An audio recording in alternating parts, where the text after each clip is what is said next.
Fresh fissures are erupting between Donald Trump and Israeli Prime Minister Benjamin Netanyahu, centered on the proposed Gaza Advisory Board and who gets a role in the Strip.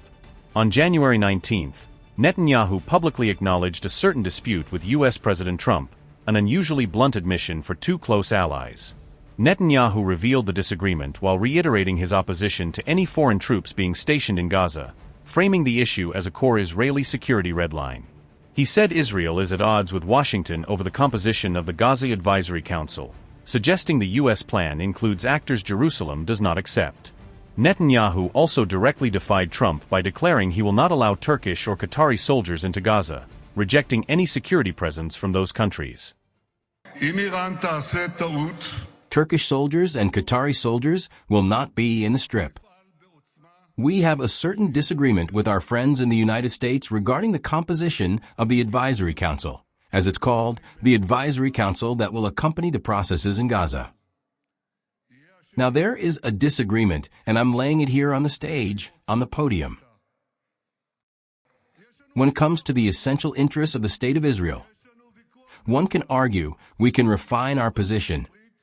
And by the way, we can also reach agreements.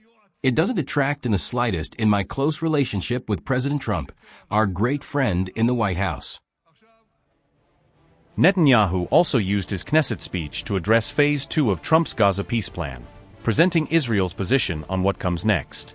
He claimed that under Phase B of Trump's plan, Hamas will be disarmed and Gaza will be demilitarized, signaling a hard security approach after the war.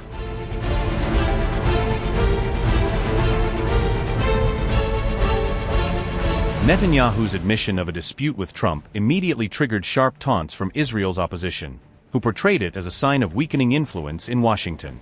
Opposition leader Yair Lapid reportedly mocked Netanyahu for being sidelined by Trump over the Gaza Advisory Board, arguing the U.S. moved without Israel's consent.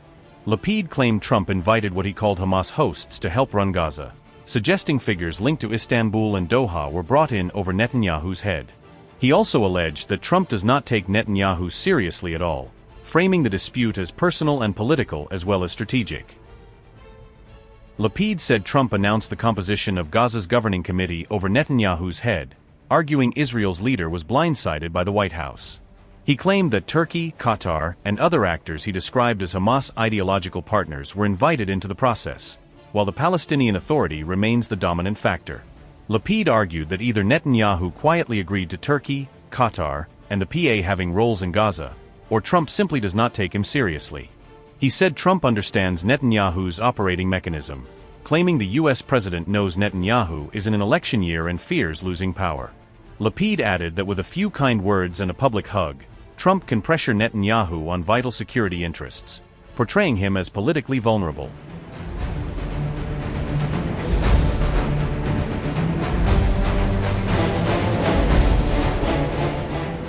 On January 16, the U.S. unveiled the members of a key international panel tasked with post-war management of Gaza, formalizing the next phase of the plan.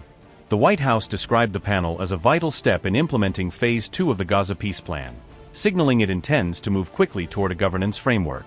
The announced members reportedly include Turkish Foreign Minister Hakan Fidan and senior Qatari diplomat Ali Thawadi, two names likely to trigger controversy in Israel.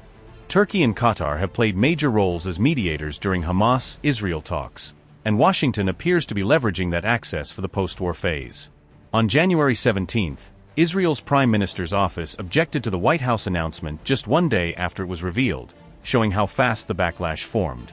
Israel said the Gaza board was not coordinated with Jerusalem and contradicted its foreign policy, framing the panel as an unacceptable end run around Israeli positions. Trump, however, appears undeterred and has continued inviting additional nations to participate in the Gaza Peace Board, signaling the U.S. intends to broaden the coalition.